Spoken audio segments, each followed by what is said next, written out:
तर रामराम मंडळी. तर मी शंकर. तर आज आपल्याला जायचं सांगलीच्या साईडवरती. चला तर मग जाऊया म्हणलं. तर तसंच आलो पुढं येऊन बघतोय तर पिकअपचा ॲक्सिडेंट झाला होता. म्हणलं जरा थांबून बघूया म्हणलं काय विषय. तर लगेच क्रेन पण आली होती. तर क्रेन अशी लावून घेतली बघा तिने. गाडी आता काढायचं काम चालू होतं.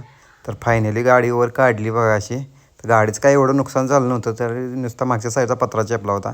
मग तिथून म्हणलं आपण जाऊया म्हणलं, आपलं काम राहायचं म्हटलं ही बघायच्या नादात. मग तिथून चाललो बघा साईटवरती. तर फायनली पोचलो साईटवरती. तर काम चालू होतं.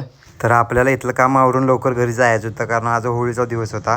तर घरातली पण वाट बघत होती लवकर या म्हणून सांगितलं होतं त्यांनी.